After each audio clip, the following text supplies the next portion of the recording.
Your constitutional analysis has been amazing. I want you to just take your time and lay out what is at issue here. Well, look, the fundamental question is, are we going to follow the law? You notice the news media on Election Day, when you and I probably went to bed on Election Day seeing the same results. We saw that President Trump had won Florida, we'd won Ohio, we were leading in North Carolina, in Michigan, in Pennsylvania, in Wisconsin. It looked like a very good night. And all the news media was saying at the time, well, hold on, we don't know who won. And then as the numbers shifted to Joe Biden, suddenly the instant they shifted to Joe Biden, the entire news media said, okay, now it's over, everyone shut up and go home. Well, that's not actually the way the system works. The way the system works is you follow the law. There are multiple lawsuits pending in multiple states. Those lawsuits have to be resolved, and there are serious allegations of violations of law.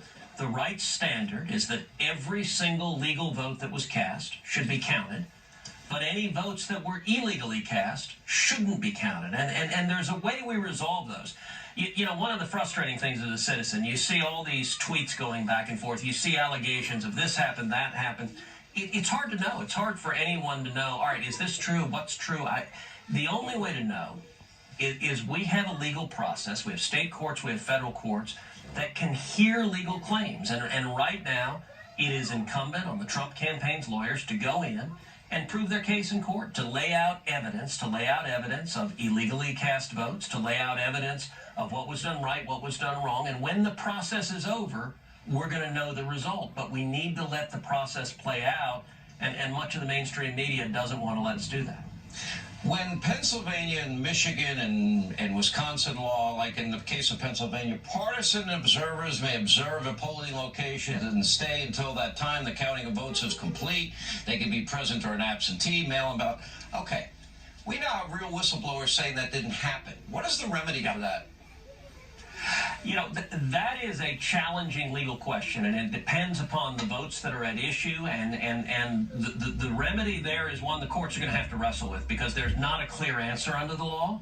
What we do know, particularly in bright blue Democratic jurisdictions like Philadelphia in Pennsylvania, jurisdictions like Detroit in Michigan, is that they deliberately frustrated the Republican observers from being there. In Philadelphia, they kept them 20 feet apart or 25 feet apart. Now, I don't know if you've ever tried to look at a little bitty ballot from 25 feet apart, but you can't see the thing. And you're not an observer if you're 25 feet apart. And eventually the Trump campaign won a victory in Pennsylvania State Court to say they could be within 6 feet. Even 6 feet is pretty hard to see a ballot and make sure there's not cheating going on.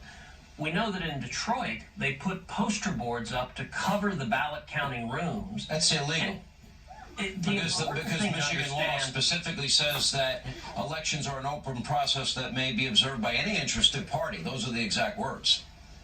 Well, that's absolutely right, Sean. And the important thing to understand is these aren't just procedural niceties. The reason you have observers is to prevent fraud, to prevent ballot theft. And when you throw out one party or the other, it raises an inference that bad conduct is ongoing. Now, the fact that you or I might say that, or someone might tweet that, that's not conclusive evidence. That needs to be determined in a court of law. What if it's determined? I find it amazing that reporters are running around screaming, no, we can't resolve any of these legal matters.